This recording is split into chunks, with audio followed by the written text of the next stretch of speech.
dak ta' Marin isewwi dajes ta' kull qis, kif ukoll isewwi magni, kbar kif ukoll żgħar, jibdel ukoll l-arbli u kif ukoll dak li jkoll hemm bżonn fid-dajes in ġenerali.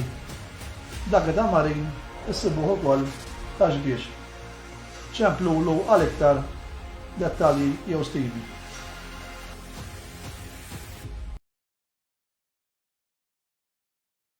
Nselmulkom, illum għandna programm mimli mhux ħażin, illum għandna magħna il-President tal-European United, ħanitkellmu miegħu, u ħadkun propju Rita illi ħadd tintroduċi il-President insomma fil-programm tagħna, mbagħad indaħlu on screen. Mela, nselmilkom minna tiegħi wkoll. Kif qal tajjeb Mario, illum ħajkonna magħna wkoll il-President tal-Europeans United fejn ħansiru nafu aktar dwar min huma l-Europeans United u rigward ukoll l-event li ħajtella fil-25 ta' Ġunju ġewwa Frankfurt u ħekun jista' jispjegalna aħjar għalfejn ser isir appuntu dan l-avveniment. Forsi nkunu nistgħu għandna video wkoll nistgħu ntellgħu biex nibdew bħala introduzzjoni wkoll ta' dak li ħanitkellmu dwaru.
Mela allura għall-programm u issa mindaħlu lil Tom fuq l-linja.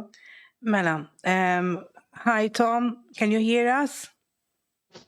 I can hear you perfectly. Can you hear me? Yes, perfect. Good evening, first of all, and thank you for accepting our invitation. Thank you for having me. So, can you just tell us in brief for how did the Europeans United start and how many countries are there so far in the moment?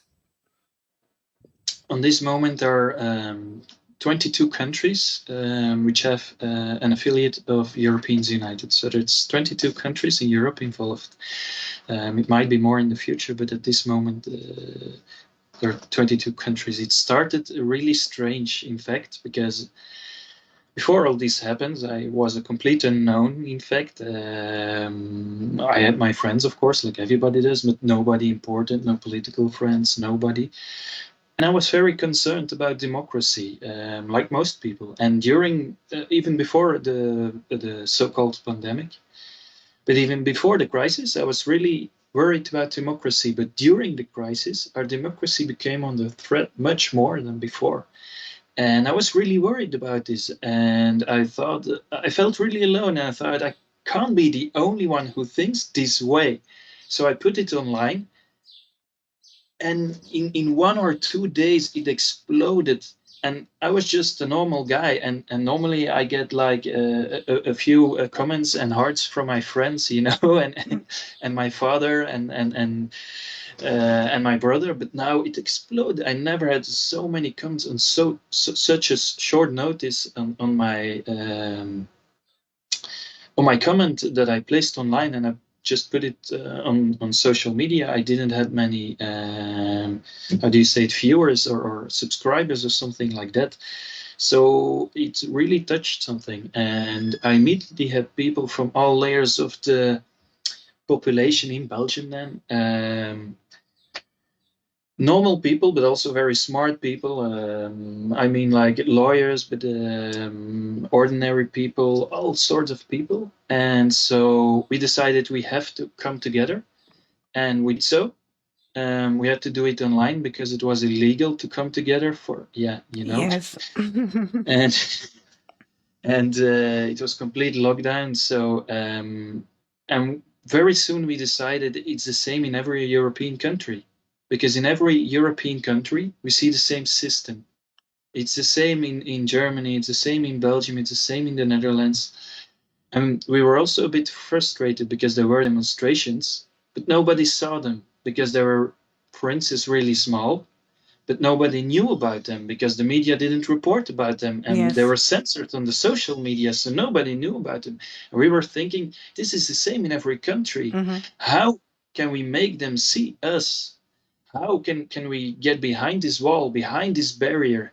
So we had this really crazy plan at first and said, we're just going to search the main organizers in almost every country in Europe, and we're going to try to contact them. And we worked with at the start with a few friends, because now we have a whole team, but then we Yes, only were of course. with like 6, and we started and we called day and night, and I'm very good at networking and connecting because of my job. I'm an IT consultant. And it went from almost 0 to an impossibly large network all over Europe. And now we have 800,000 members who subscribe to Europeans United. And it's both a good thing, of course, because it's very nice to see that so many people want to connect and be together and fight for a better world. But it's also a bit sad because the success of it is because there's something seriously wrong in Europe. It's wrong in the all over the world, of course, but for us we focus on Europe, so that's that's already big enough. And it was really successful. I mean, it literally exploded. It's the people who made this great. It's the people who, by volunteering, by spreading the messages, by distributing flyers, who made this movement great.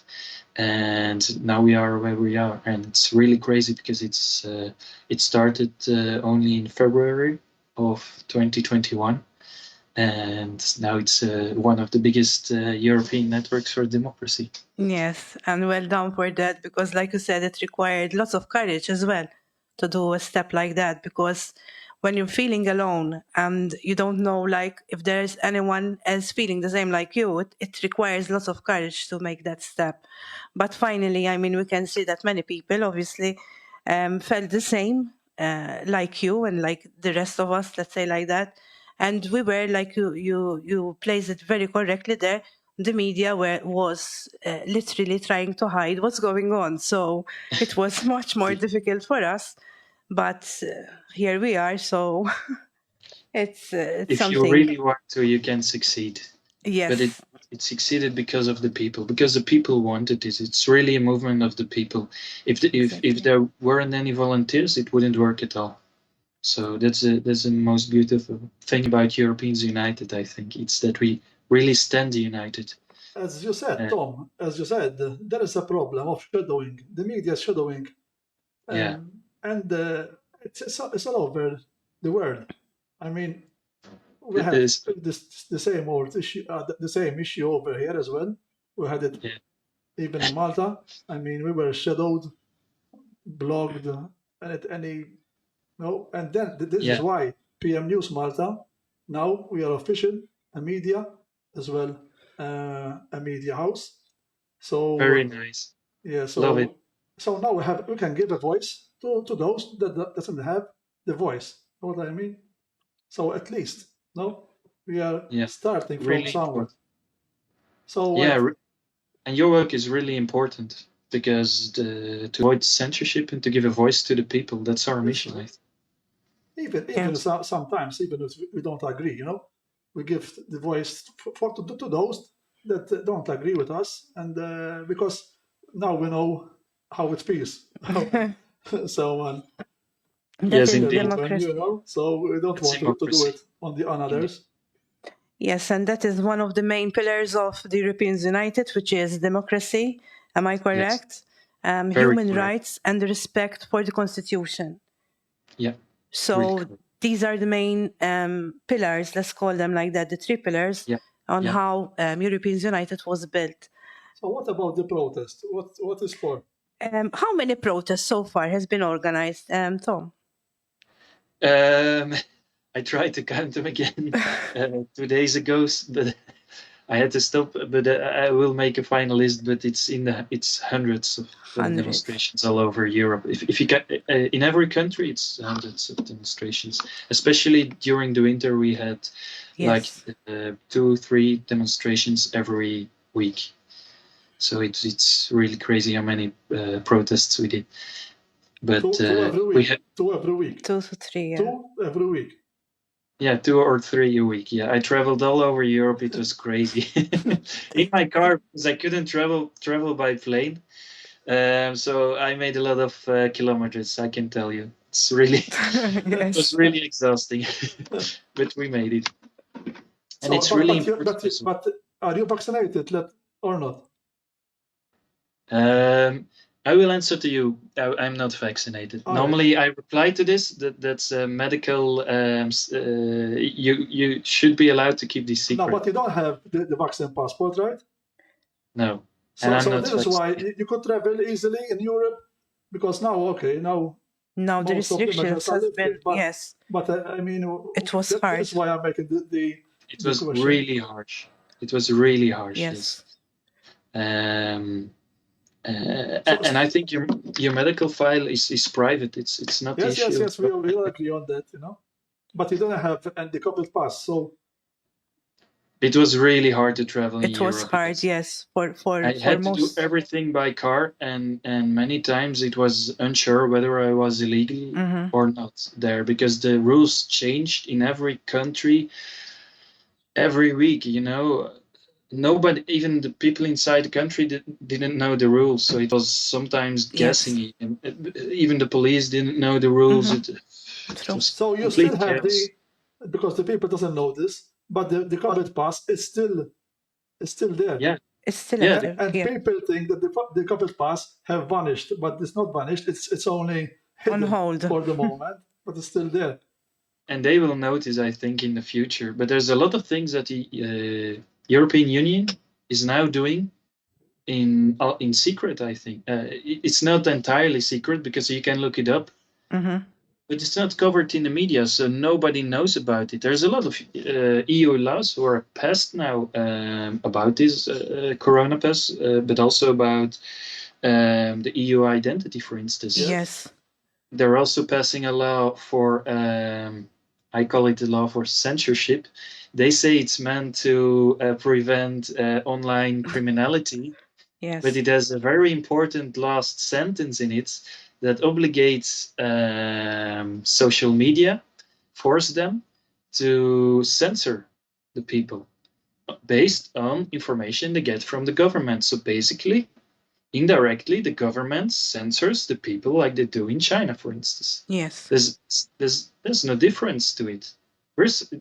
It will officially start at 2024. That's not very far off. It's a very frightening law because it effectively means the end of free speech as far as we have it still, because it's under a lot of pressure, as we know. But it's been signed, no? If I'm not mistaken, we're talking about the Digital Service Act, which that was signed a couple of weeks ago. And there are many acts who are signed, and there are many proposals. So, but one of them is already there, and it's already in place. Actually, there's some things are already there. Some things are just a proposal, but they are going to vote on it, and probably it's going to succeed, as we all know. Yes. So there's a lot. Let's just keep it that there's a lot in the in Europe that at this moment is passing, and a lot of important things that restrict our freedoms, restrict our human rights, restrict freedom of speech, and it's going on in almost complete silence. I mean, this should be front page news. Yes. It's okay if the people all say, okay, I want censorship, I don't want to have an opinion, it's okay for me, but I don't think so.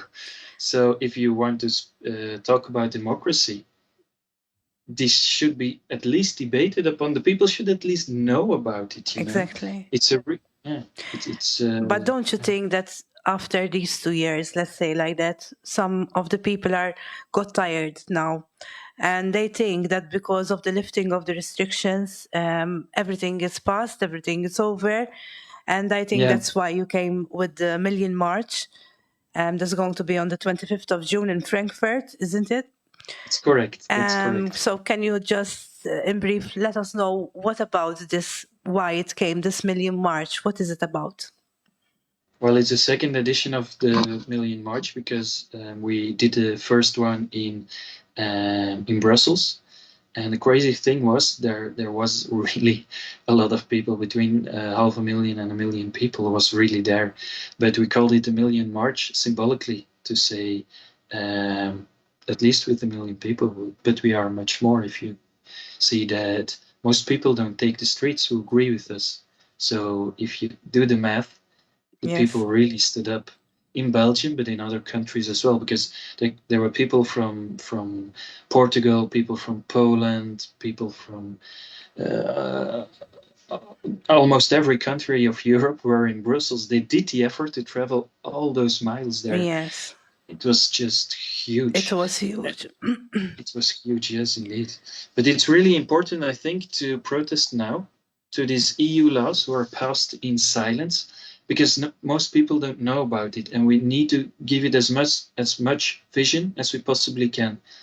The protests are cooling down all over Europe because people think, oh, we're free again, everything is okay.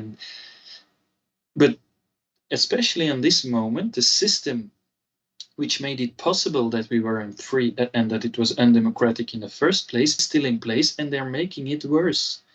It's really frightening if you look to it. And we're going very symbolically to Frankfurt, because in Frankfurt it's also the home of the ECB, the European Central Bank, and it's one of the most undemocratic institutions of the European Union.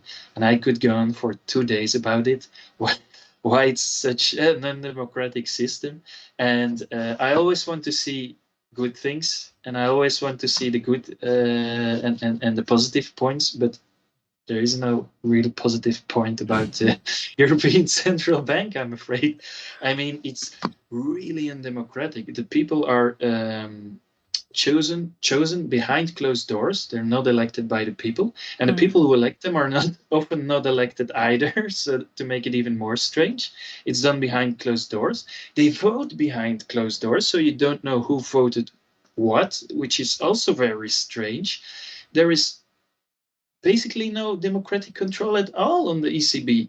And it's one of the most powerful institutions in Europe. They effectively control your money. The money in your pocket Yes.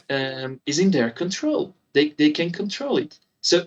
So they have an insane amount of power, and there is no democratic control whatsoever. In theory, the European Parliament should have some democratic control on them. But in reality, they just have the, I don't know, it's called in English, financial parlay, something like that. They just have to bring forth a file. But the European Commission cannot change the policies, cannot sanction anything, cannot say that it's bad, cannot ask for more. They can do nothing. They make their own rules. Yeah. So in reality, nobody controls them. And they say it's because the European Central Bank needs to be independent.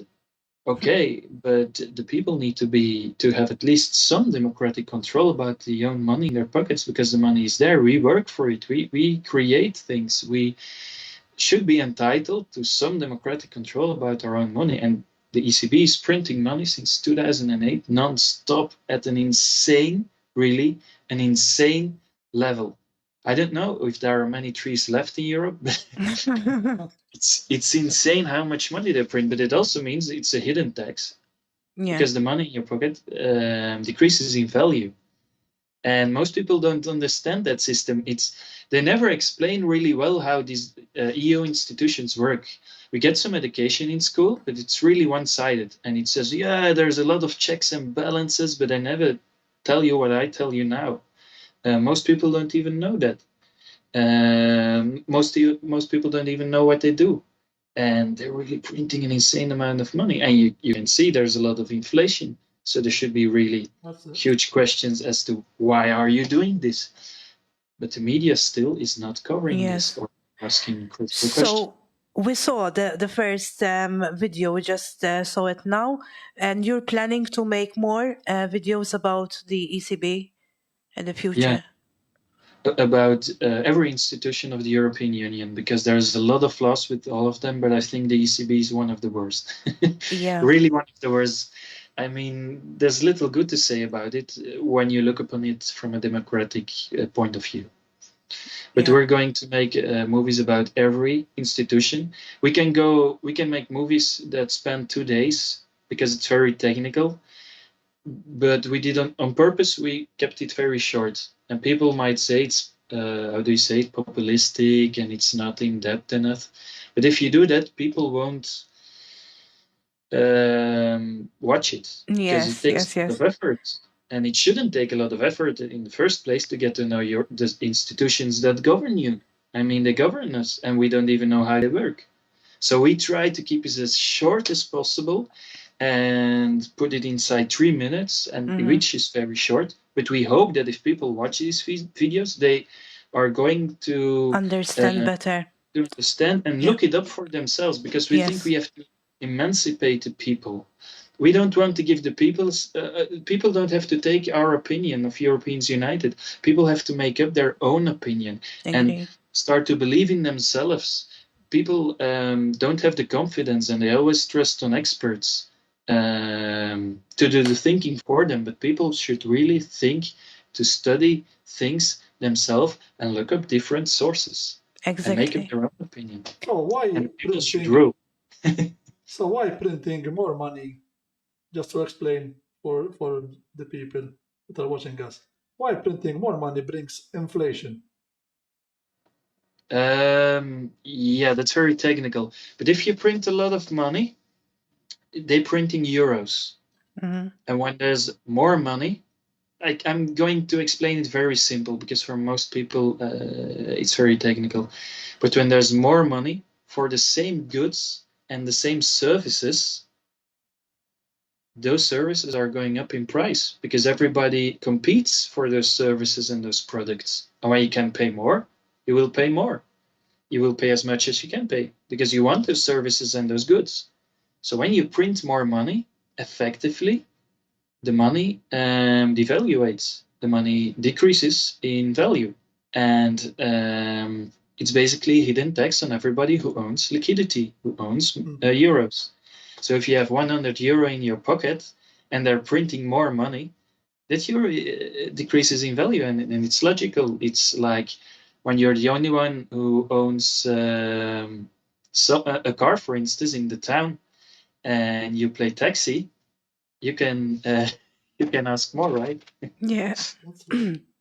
So when everybody gets their own car, nobody will pay you for driving them around because they can do it themselves. So Exactly. this is like taking the money from your bank account. Similar. Yeah. It's Yes. like, let's say your savings now are less than it was 1 year ago, 2 years ago, 3 years ago. And according to the dollar, the dollar, the euro now it's 1.05. Yeah. So this is like trading a dollar to an euro. It's like the euro now. It's like it's equivalent to a dollar. Same thing. Yeah, and of course in the United States they did the same. You see the same systems all over the planet. Yes, exactly. They try to take the power away from the people, and the problem here is that the elite doesn't feel it as much as the normal people, so to speak, or even the somewhat middle class people, or even the richer middle class people. They all have liquidity. They all have their bank accounts, and they suffer a lot from inflation. But the elite can avoid it by constructions. So it's a really unfair tax. So the middle class are getting poorer. Sorry? The middle class range is getting poorer because those are the more that save, in the bank and so on. Indeed. So because people who work people all their lives invest in something else, invest in corporations, invest on other things, other stuff. Maybe in China, maybe elsewhere. But people who worked all their lives to save something, those are the real victims of this. Those are the biggest victims. I mean, some people it depends on, you have a pension system and things like that, but in a lot of countries, self-employed people don't have a good pension, but they have a lot of money on their bank account, but it's devaluating as we speak, and it's not fair. They worked for this all their life. Of course. And when you work for your money, you should at least have something to say about this. And people should explain it to the public. And it's not nothing that happens inside the EU get massive media coverage. It's only national politics get massive media coverage. Sometimes it's all, and it's very one-sided. This is why in the old days people had gold as their bank account, real gold. And this is... But that's insane. If you use a system of hundreds of years ago to make up for the bad policies of the European Union, there's something seriously wrong. There's something seriously wrong. I mean, but more and more people starting to get at least this part, that the inflation is partly caused by the ECB, and that it's causes a lot of inflation, but it's not very well explained. So we hope our videos help at least something. Yes. But after that, people have to look up for their own, of course, in depth everything, and make up their own mind. I don't want to give or to force my opinion onto anybody. Everybody can disagree with me, but I think there should be freedom of speech, and we should see another vision finally. When you look up how does the EU function, you see a whole lot of videos, almost all of them praise the institution. It's very one-sided. True. And it's not like you say there's nothing good. I always try to see the positive things, but they're really one-sided. Like the ECB is often praised like a very democratic institution, while it's one of the worst. It's especially if you compare it to every other national bank in Europe. It's the worst of all. It's the first of all, and it's far worse. So I think it's really important we go to Germany. So one can view these videos, Europeans United, on YouTube channel. You have the YouTube channel, there's the Telegram channel, and you have also the Facebook page, which is Europeans Yes. United. So, But we're scared that the Facebook page will be get offline soon because a Yeah. lot of fellow organizers got offline. It's not like we're posting anything really, how do you But there's say the it? YouTube channel, so one can see the videos over there as well. we will post. Yes. Yes, we will share the link, so they can go through the link and then subscribe to the channel. Indeed. Once you upload the video, then obviously they will You be have to go notified. to it manually because it's often shadow banned. That's how Yes, they as well. So it's Yeah. really hard for us to reach people on social media. We started it like 1 or 2 days ago, the YouTube, I don't know, or 3 days ago. It will be really hard to get it to the people. But we will also say it during demonstrations on stage that our videos people can look up. And we hope that at least it gets some coverage and they send it to their friends or outside the movement because it's really important. Yes. Because a lot of people inside our movement, they know about a lot of things. But once you go outside our movement, you see the knowledge about these things rapidly declines. Yeah, sorry, English is only it's not my No, first. But And that's what we say, the same thing, Tom. We always say share, share, share. Because if we post something or we put up a video and we don't have other people who's sharing it, it will be limited. But once let's say our community they know what we're experiencing and they start sharing it. Saying to share. It's very, very important. Anyway, we yeah, have we some have comments. to do it manually. Sorry, I interrupted you. No problem. We have some comments from Ludwig Brinkat, and he's saying supply and demand, more supply of money with some demand. It means prices will go up. Then, next step is higher unemployment in Europe. So it means that we'll see unemployment. I think is even a lot of CEOs, we had it on our news, have said that next year, most probably, we will have a recession. So Yeah. even the Bank of America said it as well. Particular bank, I don't know the name. I think the so. Swiss bank. What's its name? Mhm. The Swiss bank said that next year most probably we'll have a recession because there is a big amount of money in hand. I don't know how to. And explain it, yes, but it's true. I mean- I also think there's a big recession coming. I think there will be a lot of social unrest. And I just hope that by then our politicians start to see that people really demand democracy. Because otherwise things will get violent, and we're against violence. We Yeah. want Sure. to, because all our protests are peaceful, at least from people inside our movement. Mhm. And we also say it should be peaceful. We stand for peace. But it really scares me because I think there will be a lot of uproar, and I can only hope that our politicians see it, Yes. change their minds, and really start making it much more democratic. The power belongs to the people, not to the government. The government is there for the people, not the people for the Yeah. government. But now we have the issue of the Ukraine war as well. Lots So- of We have the issue of the Ukrainian war between Russia Yes. and Ukraine. So there's lots of Who had distractions more- as well. Yeah, there's a So lot of friction inside the movement as well. I think Ukraine started immediately after the measures, so to Yes. speak. So I think it's very convenient for the press to just change focus on something Exactly. completely different. And I mean, like COVID-19 suddenly didn't exist even anymore, and before that we had to see it every day on television. I mean, with the charge, it was all over Europe, and suddenly from one day to the next, It's no gone. COVID Yeah. anymore. It's Putin disappeared, made you know. COVID It's like disappears. Yeah. He's a magician. He made COVID disappear. Yeah, by this is invading all over Ukraine. Europe. It's all over the world, not only Europe, but it's coincidence. I don't know. I mean, it's good. It's yes. let's say it's coincidence, but We don't believe much in coincidence, so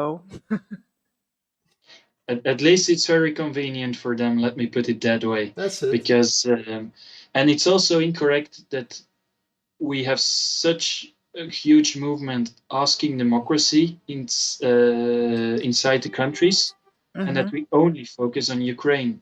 Yeah, They do the same thing again. They only focused on COVID. Now they only focus on Ukraine. exactly. But there are problems here as well, which needs you should cover everything. So Yes. also Ukraine, of course, but they should also cover the problems in Europe, and they're huge right now. I mean, the rest of Europe, and it's huge right now. And it just seemed to be a curtain to hide everything behind that curtain again. Yeah. And, I completely agree with what you're saying, Tom, because unfortunately, yes, and people tend to fall for that. So we have to be very careful, because once something happens, it will affect all Europe. It will affect all of us. We can feel it already happening, even with prices. And many people, even locally, they complain that the prices they're seeing the difference. The prices went up, and they are already noticing these differences. So one has to be very, very careful.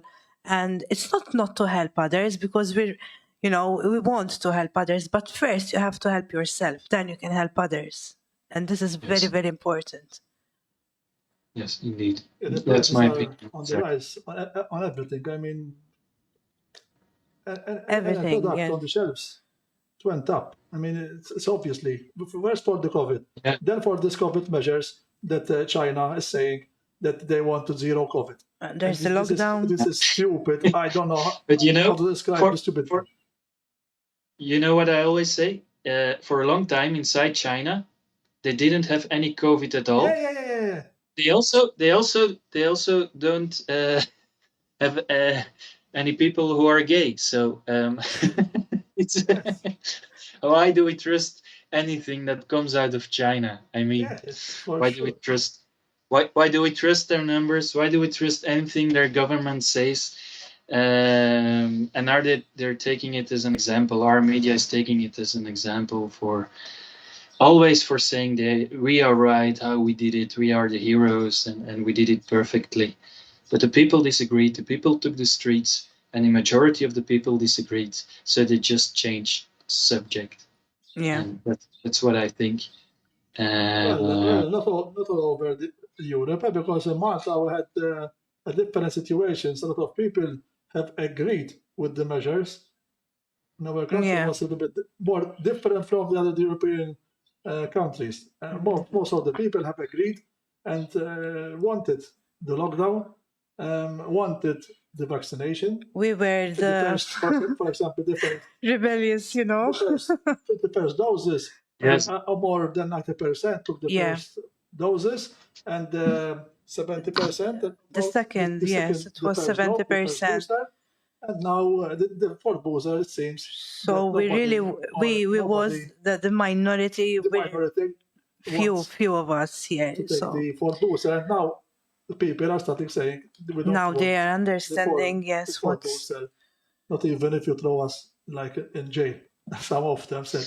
We had a famous doctor that said it explicitly like this. Not even if you throw me in jail, I would take the fourth dose. He's a doctor, so in fact in Malta we didn't have any doctors. We had one doctor. Two doctors we had in the whole country. That spoke, let's say, up, and regarding lawyers as well, because it was very difficult one or two lawyers in the whole country, so it was very difficult, as you might imagine, to proceed. Even doctor that was spoken up, he was shadow banned. They tried to kick him out the medical, to remove the license and to take his license off. If it's any comfort, it was the same all over Europe. It was the same with us, and we all felt alone because we thought the mainstream media also made us feel like we were the only ones who thought it should be different, that we were the crazy people, and that most people agreed, and most people believed that lie. That's the biggest lie, that everyone agreed, because it wasn't true. There was skepsis from the start, but we didn't find each other because the media was censors and there was a lot of censorship. And I think that's one of the most important things in democracy, because democracy is really a tool. It's a tool. It says that the people can control the government, but when they're not informed, they cannot control the government. So democracy is more than a voting system. You need to be well informed and emancipated and start to think for yourself and make a well-informed decision. And then democracy can work. So when the fourth power, the media, doesn't work, it all goes wrong. And that's what we're seeing now. Yeah. So we really need to address that. So, Okay. thank you so much, Tom. It was nice having you. And we will post, as now it's 25th of June, it's going to be held in Frankfurt, but we will be updating also on our website, www.pmnewsmalta.com, and the people can go and see what are the updates over there as well from our You can side. share it in our newspaper. Yes, we can share. Oh, really nice. This would be great for us even because we need some traffic, this thing's how it works. So You guys are really doing a good job. Thank you so much Thank for you. having me, taking the effort for doing this for the people. Really thank you in the name of everybody and in the name of all the people that the guys are doing this. And thank you for having me tonight. Thank you too. Thanks, Tom. Thank you. Thanks. thank you. Bye. Bye-bye. Thank you. Have a nice evening. Same to you. Thank you. Bye.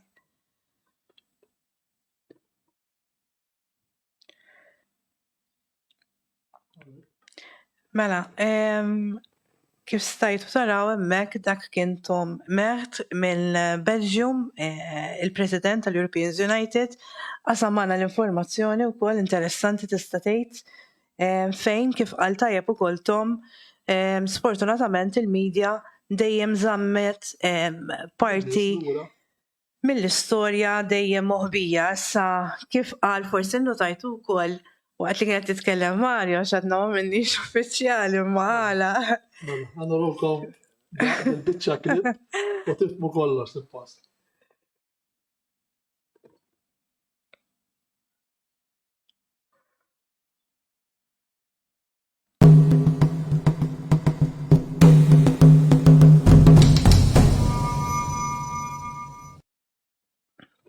Mela, naħseb illi fimtu jien bimma xorta waħda ħanejdulkom ġara dil-istorja ma ġarax.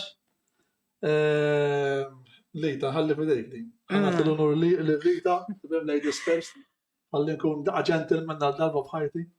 Mela, basically, ħanejda bil-Malti, but I can also, because we have listeners in English language. So, mela, li ġara kenna laqa palma qal Mario din il-ġimgħa wkoll ġewwa Kastilja fejn aħna morna hemmhekk biex nagħmlu d-domandi tagħna bħala media. Għalulna jekk aħna bħala media aħniex ukoll rikonoxxuti, aħniex il-liċenzjati, iżda aħna ovvjament aħna konna għadna maħniex il-liċenzjati u staqsejna kif bħala ġurnalistu okej, imma bħala media house, bħala PM News kienet għadha mhix rikonoxxuta bħala media house.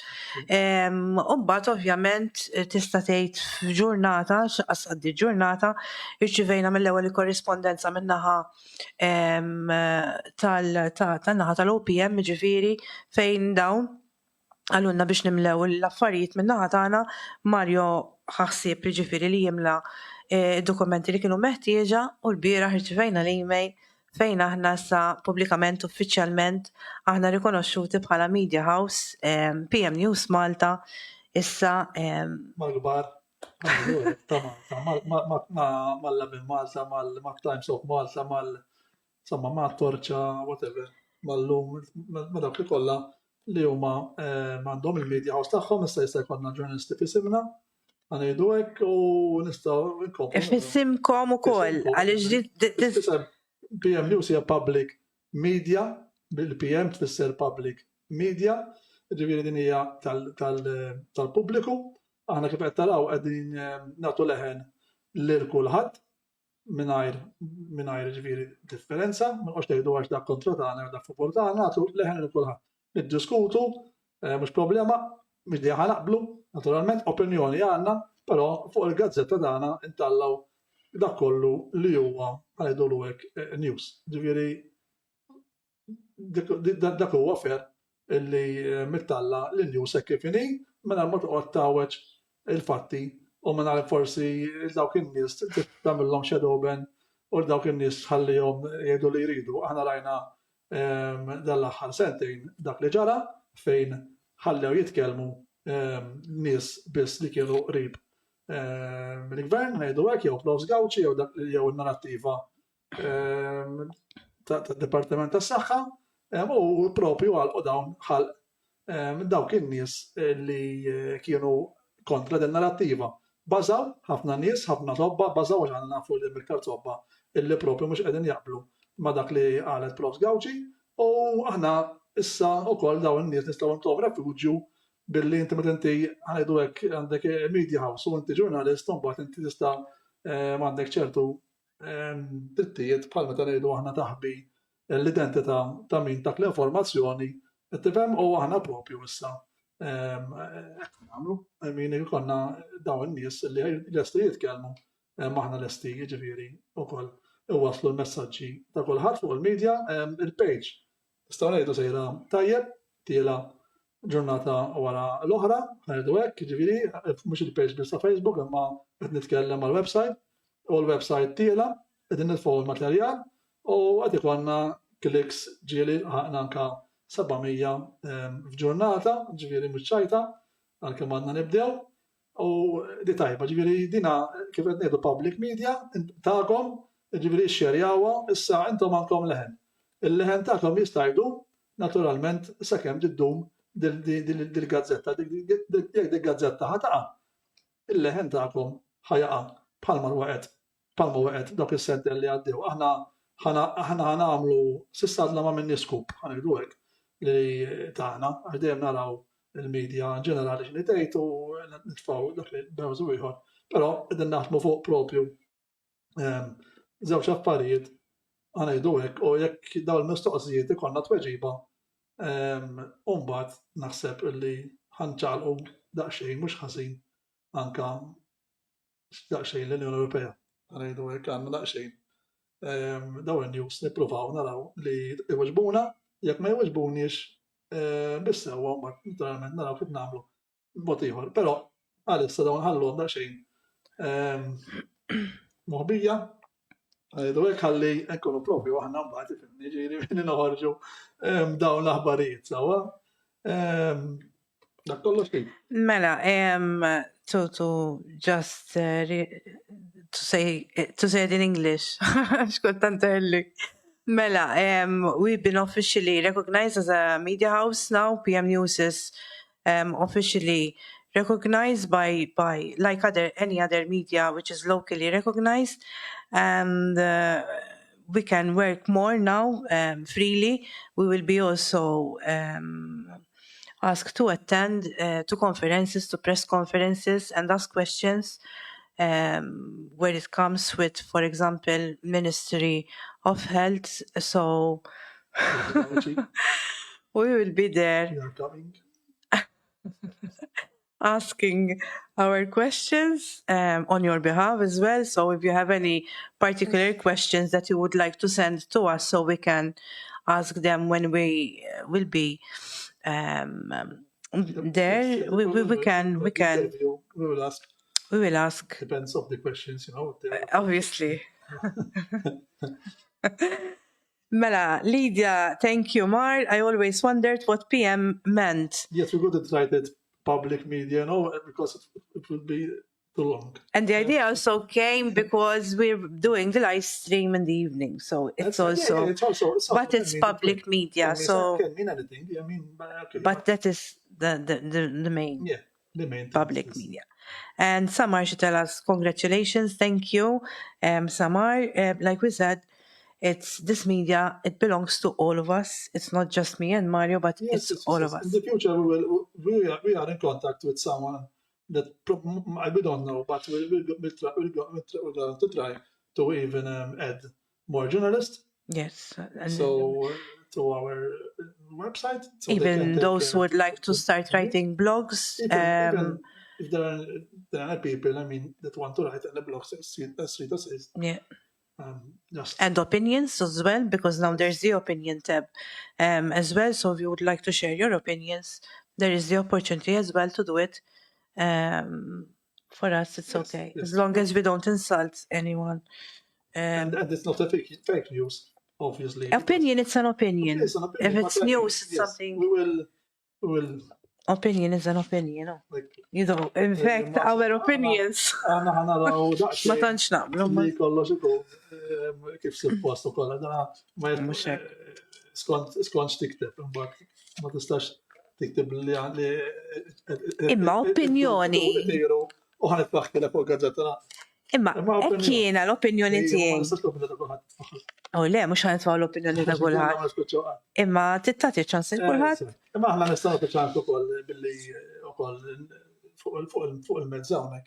Mela, fuq il-Facebook page. Kull opinjoni li għaduna, xi batunna xi biċċi opinjoni kull jum, daħħolhom kollha. Ma fimni, mbagħad inkunu nistgħu anke jkun hemm diskussjonijiet ara le. U hekk diskorsi. Ġifieri diskussjonijiet, so hemm ħafna x'jista' jsir fil-verità. U kollox pass u qed naslu, ġifieri. Eżatt, kollox. Mela, jiena ma nafx hekk hemm xi għax tiegħi weħel l-internet s-soltu. Fatti ġa tagħmel restart tara x'isma' moraj. Mela. Ħalli nkun nista' naqra l-news tal-lum li tellejna. The opinions you are giving. I'll be glad to pitch if I'm allowed. Yes, for sure, Lydia, if you want, then contact us and obviously we will give you the space. Mela, of course. Lydia Malti. Lydia, she understand Maltese. She understand Maltese. For her it's much more. ħanaqleb bil-Malti, nkellem nibda nħawwad. Ħawwadtu. Aħna tinsa kemm kien li ieħor. All right. Imma nibda ngħidina x'qed qed nitkellem bl-Ingliż u di Maltija. Imma importanti li naqilbu anke kultant bil-Ingliż. Għaliex li l-insejna l-Malti. Le, importanti imma u jafu għalfej. Ekku, ma dan. Għax għandna ħafna li jitkellmu bil-lingwa Ingliża u tista' tgħid dawn jixtiequ jkunu jafu x'aħna ngħidu. Għax ħafna drabi jibatuli jgħidu li kemm nixtieq nifhem x'intom tgħidu.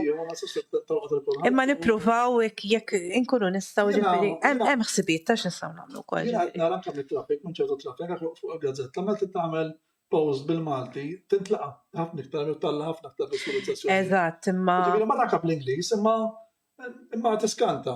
ċertu news jagħmluhom biss bl-Ingliż. Speċjalment meta mmorru għal news mux lokali. U tiskanta ma tagħmilha bil-Malti u dik l-news jarawha ħafna.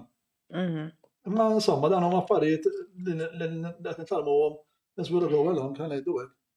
Dan xi ġieli naqleb l-Ingliż. Dan saħin sal-Malti issa problema. Sal-Malti, sal bit-Taljan. Mela. Mela. Le, jiena biex naqra l-aħbarijiet li ċallajna llum. Għax xi ngħidu biex ħaġa oħra. Mela, ħanaqra l-aħbarijiet malaj. Mela, fem, ma tantx illum ma tantx ċellajna kontra l-bieraħ, però kellna tlieta u l-opinjoni. Kien hemm tlieta. Kien hemm il-mewt x'ismu? Mela, l-ewwel ma bdejna tellajna l-Ministru tal-Affarijiet Barranin Ukren għal il-gwerra affettwat l-aktar l-ekonomija fl-Ukrajina milli r-Russja. Bis-sanzjonijiet li saru lejn ir-Russja xorta baqa' l-fatt li l-Ukrajna l-aktar li qed bagħti u kompla jitlob għal għajnuna finanzjarja minn pajjiżi alleati tagħha. U żied jgħid li diment il-pajjiżi jibqgħu jixtru l-gass mir-Russja, il-gwerra ser tibqa' għaddejja. Ħalib tas-sider qed jiġi manifatturat ġewwa laboratorju fejn dan qed isir minn kumpanija sostnuta minn Bill Gates. Il-kumpanija Breakthrough Energy tinkorpora fiha bħala amministrazzjoni lil Jeff Bezos, Mark Zuckerberg u Richard Branson li huwa l-fundatur tal-Virgin. Biomilk u mistenni jkun fis-suq bejn 3 u 5 snin oħra. Illum rajna wkoll itħabbret il-mewt tal-President tal-Emirati Arab Magħquda Sheikh Khalifa bin Zayed li miet fl-età ta' 73 sena. U samna wkoll l-opinjoni rigward illum Friday the 13th fejn hemm min jemmen fis-superstizzjonijiet u min assolutament ma jemmenx hawn min jikkonsidra bħala ġurnata fortunata u hawn min jara bħala ġurnata ta' sfortuna. Imma hemmhekk tellajna naqa' opinjoni wkoll fuq il-website tagħna jekk intom tiddu taraw id-dettalji ta' dawn l-artikli tidħlu fuq www.pmnewsmalta.com u hemmhekk ovvjament taraw dak li jkun tela matul il-ġurnata. Dan l-miet għaw xismu bin xarak? Mela, għadħan iprofa nejda sew, ma reġa staqsini biex nejda, all right. Mela, Sheikh Khalifa bin Zayed. Sheikh, għadru Sheikh. Da Sheikh li miet kienu koll anka kamil darba rajt il-li bat anka l-auguri il-presidenti Malti. Ifimni ġeneralment, aħna eżattu, bħala pajis. Bħala pajis. U l-presidenti ġeneralment fil-fatt anka minnaħa ta' Dubai u minnaħa tal-Eġittu kollha uraw id-dispjaċir tagħhom u batu il-messaġġi tagħhom meta tħabbret il-mewt tal-president, ġifieri. Ta' min jgħid issa fuq il-ħalib, fuq dal-ħalib ġifieri minħabba xi dejt, ħanajdu hekk fuq dal-ħalib li kien hemm il-news mhijiex ġifieri ħaġa propju l-lum, pero ħafna gazzetti propju edin. Li ħarġet dal-axħar ġin ila naqa mux ħażin minn sena 21 jew sena. Ila sentejn li. Sena 2020. Iġifieri fil-verità ila il-ħaġa ssir, però ħarġet għaliex issa hemm nuqqas sostanzjali ta' ħalib ta' trabi ġewwa l-Amerika din tkun ta' problema kbira fil-fatt mal-Amerikani. U ma assoċjaw li l-fatt li hemm Bill Gates imdeffes u Zuckerberg jista' jkun li bekk naqas il-ħalib mill-iskafef. Skont il-fact checkers qalu l-fact checkers xina fil-verità ma nafx. Ma nafx ġifieri. Le, il-fact checkers tellaw li mhux minnu li għandha x'taqsam il-fatt ta' però ħaġa tajba forsi għal min ma jkunx jista' ħanejdu hekk ikollu l-ħalib. U forsi mbagħad ma tix toqgħod fuqu ħanejdu hekk jekk inti għandek tiegħek jiena nifhimha li naturali m'hawnx aħjar minnu. Ġifieri aħjar minn naturali m'hawn xejn. Le mhux hekk ġifieri jiena bħala sorry? Aħjar minn ħalib tal-baqra. Ifimni, il-ħaġa li din qed tinħadem ġo laboratorju, ġifieri xorta m'għandek xi ħaġa li hija xi ħaġa li xorta ġiet proċessata. L-opinjoni tiegħi di xorta ġiet proċessata. Inti meta tagħti l-ħalib dirett it-tarbija fil-fatt għal kull min pereżempju kien juża l-om li tredda t-tarbija tagħha bil-ħalib tagħha naturali, jiġifieri anka meta hawn min nisa jaħdmu u jiġbdu l-ħalib, ovvjament jinżamm fil-friġġ għal ċertu ammont ta' ħin, però inti ma tistax tiegħek stess. Jiġifieri minn hemmhekk inti ġiġa qed tara il-fatt li da jkun għal beħ prodott kummerċjali mhux ħajibqa' l-istess ħalib naturali tal-om. Propja. Fimti ġifieri xorta jkun hemm modifikazzjoni. Eżempju, dina xorsi ftit jafu, ma inti pereżempju għall-argument inti mrat bil-Covid, tajjeb, u fit. Inti qed tgħaddi bil-ħalib l-antibodies lit-tarbija. Tiskanta, ġifieri n-natura kif taħdem, ma nafx taf jiġdi. Ejja mela ovvjament. Naħseb. Mhux tal-lijek, ġifieri anka li kelli tiekol, ġifieri dara meta ħafna ommijiet jafu, ġifieri meta inti tikol ċertu ikel u qed tredda t-tarbija tiegħek qed tgħaddi pereżempju anke l-gass minn ċertu ħaxix qed tgħaddih mill-ħalib. Ġifieri u t-tarbija jaqbad l-gass. Il-kontatt bellhom u t-tarbija tagħha huwa wkoll imbagħad jiddependi mill-tip ta' ambjent li l-om tgħix fih ngħidu hekk. Kollox. Jista' jgħin għal-development tat-tarbija fi stage iktar avvanzati. Però mbagħad inti jiena għalhekk dejjem nitkellem ma niġbidx linja waħda Għaliex ikun hemm pereżempju li wara tqala pereżempju toħroġ d-depressjoni. Hija komuni ħafna u hemmhekk l-om ma tħossix komda pereżempju li tredda t-tarbija tagħha allura mbagħad hemmhekk ikun hemm l-għajnuna ġifieri fejn. Ġifieri mhux kulħadd. Għal min propju għandu ikollu xi. Ifhimni, jiena ma ngħidx tajjeb jew mhux, jiena dejjem nippreferi in-natural, però mhux kulħadd jista'. Kollox jgħaddi mill-istudju. ċorta qed jgħaddi mill-istudju mill-iskrutinju mbagħad tal-mediċina pas-soltu, da ovvjament da mhux se jkun xi emergency approval thing, ġifieri naturalment. Imma rajna melux ukoll fejn ħalib ta' trabi wkoll appuntu nġabret konsenja. Għaliex kien hemm traċċi. Ma ġifieri xorta. Ma qedx kollox, ġabri konsenja waħda. Konsenja waħda, rajna każi ta' salmonella pereżempju fejn jidħol anke prodotti tal-ħalib. Jiġifieri inti ma tistax tgħid. Mhux ditta waħda kien hemm. Jew biex ma xemmex ditta tibqa' qed tagħmilha. Dak il-punti.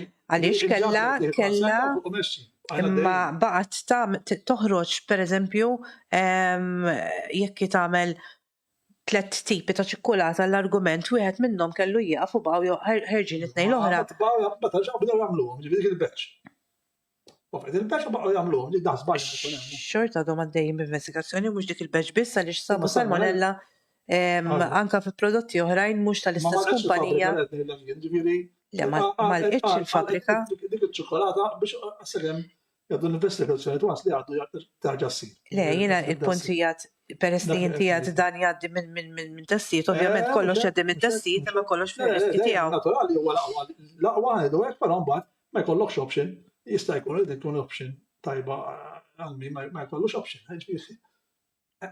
Mhix ħajja jew il-klab normali li għandna nippreferi li qed jibnuh minn ċelluli ġifieri tal-bnedmin l-bnedmin oħra u jitfogħu badal ħalib naħseb inixfuh jew whatever. M'għandix idea ma rajtx ġifieri bħala proċess. Wieħed jara fuq mbagħad naraw. X'kien hemm iktar news ma kien l-oħra?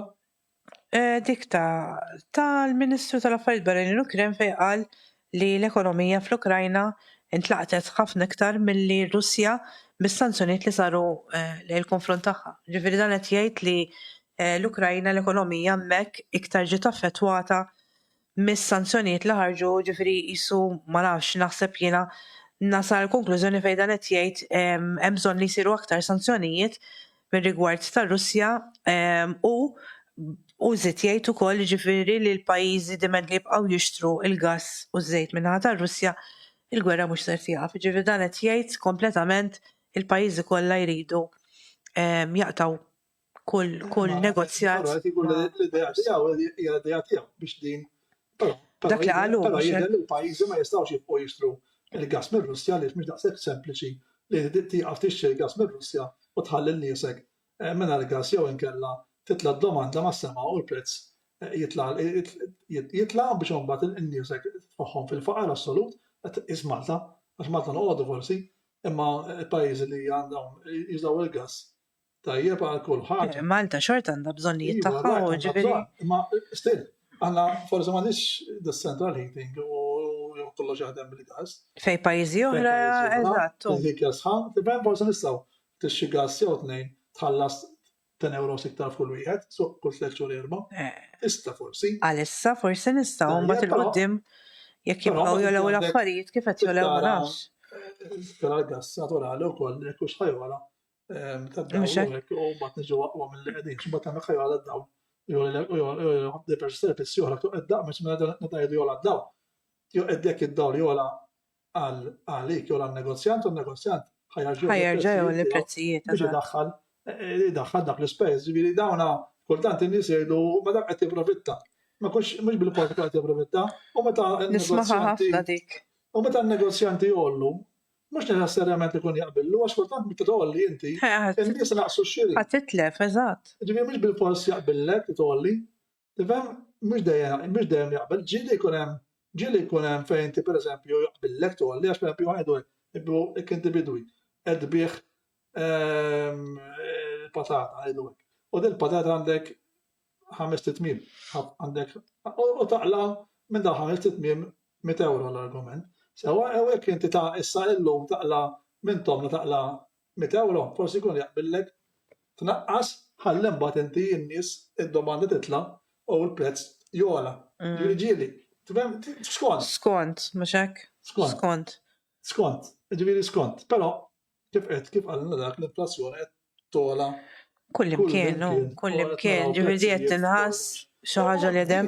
Di ħaġa oħra mhux qed jifhmu n-nies meta inti għandek mad-dollaru ġie 1.05 sewa l-euro, ġifieri għal kull dollaru għal kull euro 105.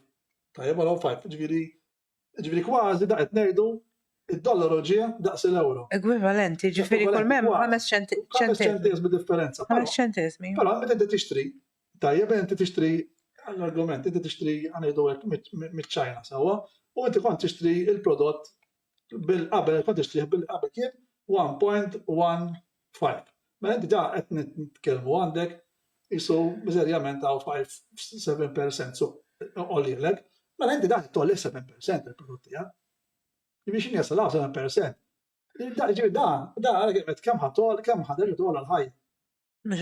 Meta l-euro qed jitlef mad-dollaru, ġifieri din jittifmuha ħafna nies li jagħmlu li jixtru d-dollaru. Tajjeb ħafna industri u min ġifieri jimporta. Xi kont nagħmilha din, meta kont nimporta. Kont nixtri d-dollaru pereżempju meta jkun dajjef. Biex jiena jkolli riserva, biex imbagħad jekk jinżel l-euro, nuża minn dik ir-riserva. Nħalli hemmhekk. Issa, suppost il-pajjiż kollu, ma dina ma nafx għandu, ma ta' min li tkun mistoqsija, kemm għandna jekk għandniex dollari mixtrijin biex imbagħad tkun tajba dik bħal-mistoqsija ma nista' narawha. Però inti mbagħad jekk inti taqbad mingħajr ħażna ta' dollari biex inti tixtri, inti mbagħad tispiċċa tixtri bil-prezz li jkollok ta' dak il-mument. Se toqgħod tistenna sakemm forsi jiċċaqlaq u tixtri. Jew inkella jkollok tixtri dak il-ħin skont l-oġġett kemm urġenti, issa jekk il-klijent jgħidlek isma' jridu dik tgħidlu isma' hemmhekk ħajkollok 7% żieda fil-prezz għaliex id-dollaru għaw is-saħħa. Jiġifieri jkollok tollilu 7% fil-prezz. X'imbagħad inti x'intiġi din terġa' jolilek il-prezz bil-VAT. Għax inti jaħdem jelek it-taxxa il-customs, jaħdem jelek skont id-dollaru bil-moment. Pereżempju inti jord ngħid 6 xhur ilu, u dan 6 xhur biex jasal saw. Mela inti il-prezz 6 xhur ilu kien id-dollaru 1.15, mela għandek 7% differenza. Mela inti tgħid mela da ħajasal li Malta jien pereżempju ħansemmu 1 euro. U inti jasallek Malta, u mbagħad illum peress li l-euro id-dajjeb, x'in jasalaw da, ħanaħdem ilek fuq il-prezz issa. Fuq il-prezz issa, mhux kemm xajtu. Ma nafx kif li bħalissa. Qabel ma kien iċċekk, però x'jiena meta kont inġib l-affarijiet minn barra. Le, u jaħdem norihom il-karti ta' kemm infaqt. Le, il-customs taħdem lek ir-rata. Fuq kemm infaqt, fuq il-karti li jiena infaqt, mhux fuq kemm jgħid fil-prezz. Meta ġib xogħol imbalek. U le, mhux qed ngħidlek imbalek. Allora mbagħad jaħdem lek skont dak il-moment. Tibla ovvjament il-prezz jiżdied. Ġifieri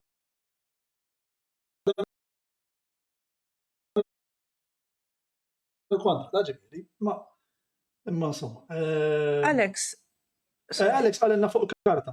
Il-karta tfajta mal. Il-karta dak bat li karta. Unsejt nitfaħħa. Right. Imma rrid nidħol fuqha.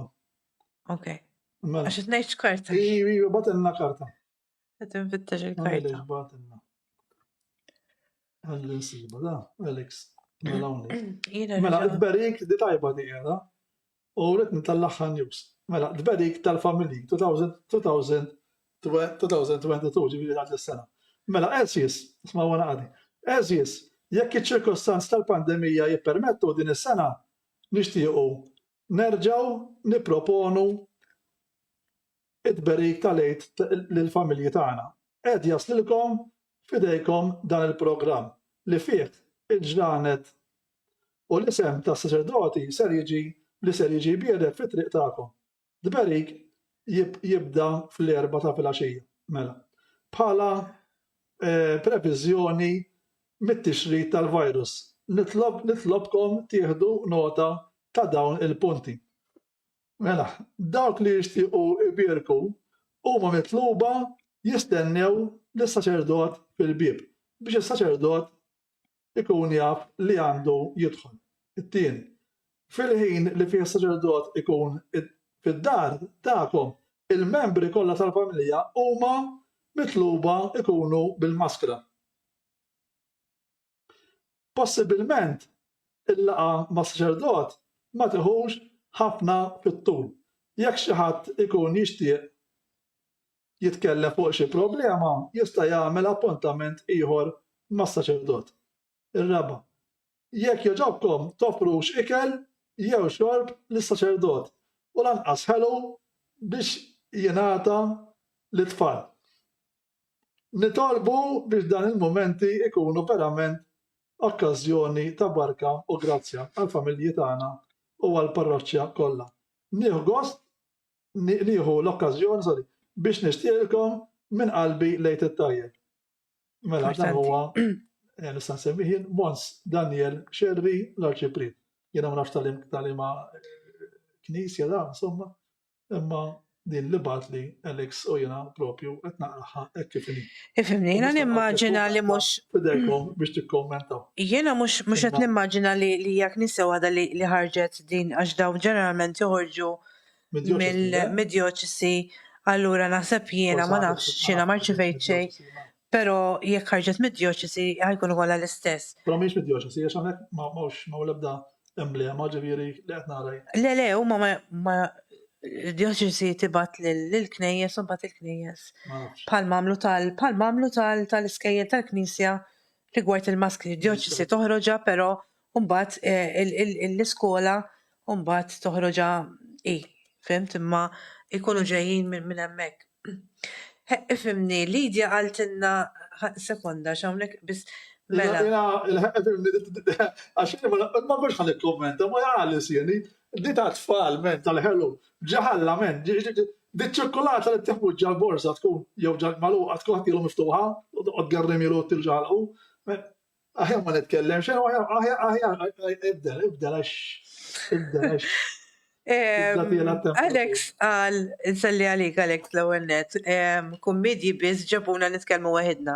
U Lidja tgħidilna so masked in my own home. Apparentament naħseb tal-mask forsi. Qed jgħid. Tal-mask li forsi. Tifhem xi ġifieri li ġarti forsi qed ma ġembu għadha ma nafx toqgħod close miegħu toqgħod verament mkaħħal miegħu, dak tkun miegħu ruħ. Ġeneralment dal-aħħar it-berik sar isir. Joqgħod fil-bidu, mhux kulħadd l-istess, ġifieri, però l-aħħar li ta' tberik joqogħdu fil-bidu u jitfgħu l-ilma. Minn hemm, ġifieri. Tal-mask forsi bil-prestazzjoni li kienaw forsi ma ta' ċokkolata. Ma sekonda, permettili. Tal-mask, jekk inti, ifhimni, inti qed tgħid biex niġi ġewwa darek jien. Inti tittamel dak li qed ngħidlek jien. Da mhux inti ġej ġewwa dar u jien qed ngħidlek isma' jekk inti diħel għandi titilbes il-mask għax id-darja tiegħi. Le biex idħol għandek għadlek biex idħol għandek tilbes il-mask. Le, imma dan qed jimponi biex jidħol għandek, proprjetarja tiegħek. U ġibierek da se post l-ilma li qed ibierek bih jaf illi dal-ilma huwa mbierek. Apparti dik, imma fimta, jiġifieri kieku jiena inti ġej għandi u qed ngħidlek isma' ħu paċenzja inti diħel għandi, ilbes il-mask, inżażarbun għaliex għax hija d-dar tiegħi. Imma inti ġej għandi u ħatejdli isma' meta niġi jien. Biex tidħol qod fil-bieb u ħadd istidnu l-qassis jidħol. Imma jekk se jidħol ġewwa għandek tilbes il-maskla. Dik li qed jgħid. Imma kif ġo proprjetà tiegħi qed tgħid li x'għandi nagħmel. Mhux hekk. Ġifieri jekk inti ma tidux jidħol u ma tilbes il-maskla jaqba' barra, jew kellha jaqba' barra jew tagħmilek l-ilma minn barra ġewwa. Ġifieri soluzzjoni faċli u jeħles. Ġifieri jiena ġib li għax jgħidu Ħalli ċaċata. Tajt. Xil-moda fidlu. Il-water piston, nimliħu u nisparalek ġewwa, hekk għal nidħolx noqgħod minn barra ġewwa u nisparalek bil-water piston. Minn laf tas-sajf hawn. Ma jitħolx hu, jibqa' barra. Mela. Mal-bulletin irċivejt Amar il-bistlu 5 maskien mal-ewwel ġifieri Alex tefa' 5 jien nafa ġodari jekk trid tilbisha il-guest mhux is-sit tad-dar mhux hekk tgħid ma jistax jindaħallek Mario proprjetà tiegħek ma jistax jgħidlek dar tiegħek jilbisha l-guest. Skont l-argument tiegħu ma Clear qed tgħid tajjeb, għalax qalet clear. skont l-argument tiegħu ma tieħx flus mela no contact mal-flus. Da żgur kleru. Ekku clear għax ċikkulatu u flus. Ma tista' tagħti xejn. Xejn. Ġifieri dan mis-soqallhom il-flus. Biex bis-sanitizer. Le xejn ma jistgħux jagħtu flus. Mhux hekk. Ma tistax tagħti ħelu ħadd tagħti flus. Mhux hekk. Dak ifhimni, iktar għal. Għax dokka min jaf kemm ġrew. Niżżela fil-punti biex tieħi flus, għamel appuntament miegħu ħallet tieħi flus. Jew jibatuhom bank. Jagħmlu l-lum bawrek li Jew revolu. jisparalek bil-water piston u l-piet jidgħu bl-żbandola. Ejjed. Xikta. Mela għana ġannik, mela, Alex, mela.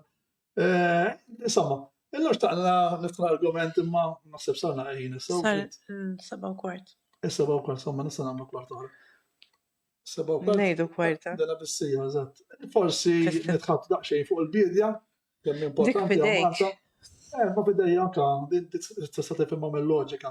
Il-bidja kemm importanti f'da żmien illi wieħed forsi jista' jifranka xi ftit mill-pris ħanejdu hekk tal-prezzijiet u jekk inti jkollok il-prodott domestiku dak li jsir Malta ħadd tifranka mill-prezz meta titħor tixtri x-xirja hemm barra ngħidu hekk diversi ħaxix tista' tagħmluhom ġaddar ġifieri bħal ngħidu ħass pereżempju tista' tagħmlu sempliċi nintikom daqsxejn tips biex forsi tifrankaw il-flus ta' qasrija, naqra ħamrija, bżonn tkun kbira ħafna, daqshekk tħannaqqa ġax-xemx, tixtri x-xitel bil-lest, tagħmel ikun m'għandek bżonn mhux iktar minn 4 għall-familja, 4 ħassiet.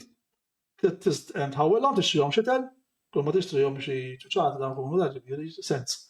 Tħawilhom ġadar qsari, it-tom daqsxejn ma' kuljum, daqsxejn mhux ħafna, tagħmlu plattina taħt u tħalli daqsxejn mimlija, u mbagħad x'in tikber il-ħassa mhux taqtaħħa, aqtara l-weraq biss u uża dak il-ħin, m'għandek bżonn titfa' ħaġa fil-ċu xejn. Aqtara l-weraq aħsilhom u qattaħħom u użhom. Daqshekk faċli biex. Daqshekk faċli. U mbagħad il-ħassa ġifieri taqpa' tarġa' tagabbar il-weraq ta' kuljum sakemm eventwalment u mbagħad tingħalaq il-ħassa u talla it-sok ta' żerrija ma deqpax tajba, ma teħżin. Mbagħad x'tagħmel tista' tuża żerrija? Le.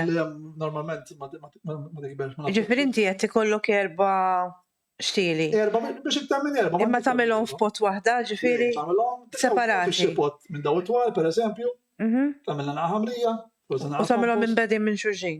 Ma tagħmilhom daqshekk inbedin minn xulxin, ħa. Okej. Jiġifieri f'waħda daqshekk tagħmel tnejn, x'bagħad tikber.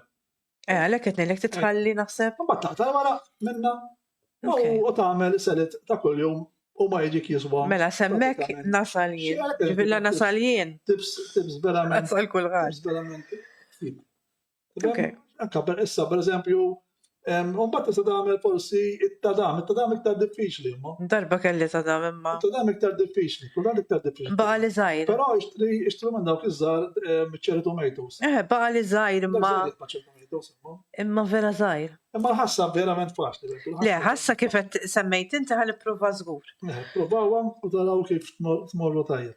Issa xi ħaġa li forsi fuq din ħadd idea l-awtoritajiet għalkemm ma somma li prova l-idea, però kellna smajna l-onorevoli Miljan dalli qed tgħid ħajkonna miljun aw 100 miljun għal-greens, għal-green areas, għajdu hekk, mal-ġonna, whatever. Tista' forsi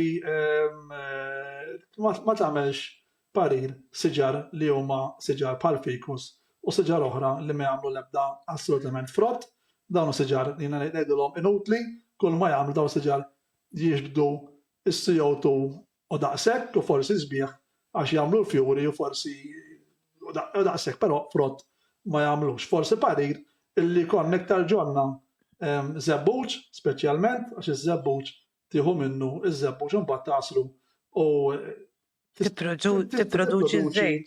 Iż-żejt anka għall-lokal tajjeb u qed naraw li ż-żejt kemm ogħla, iż-żejt ta' żebbuġa tagħmel kollox bih. Din l-injoranza li kienu jgħidu taqlix bih hija injoranza żejt ta' żebbuġa importanti li ma tħallix jataħarqu. Imma l-bija tista' ssajjar bih. Iż-żejt ta' żebbuġa m'għandek diffiċli biex ittella t-temperatura.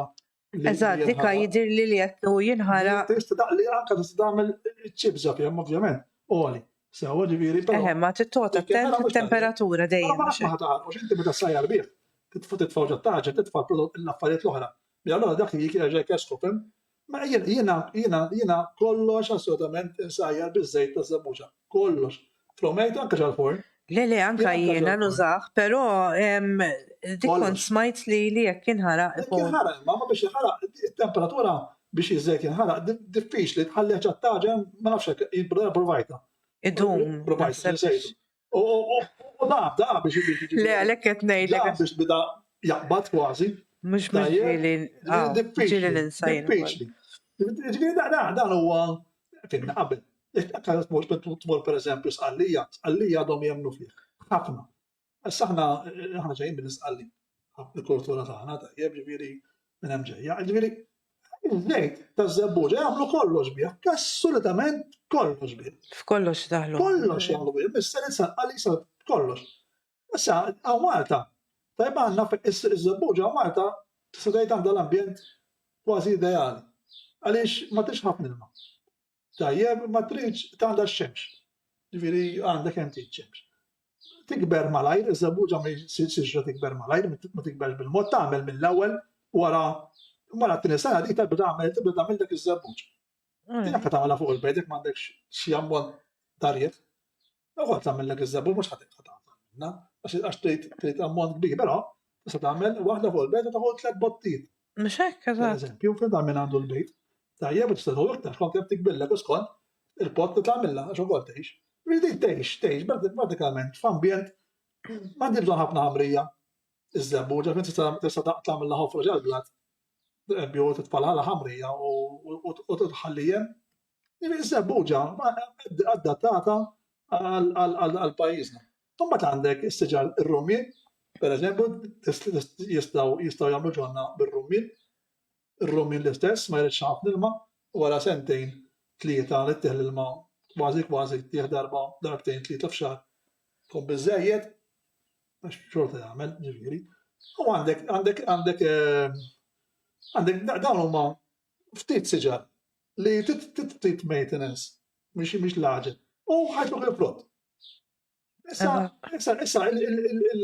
il-rumiena tista' tagħmel anke l-qoxru tagħha tista' tnixxifa u toħroġ te minna. Xi ħaġa oħra ma kontx naf. Żgur tagħmel te,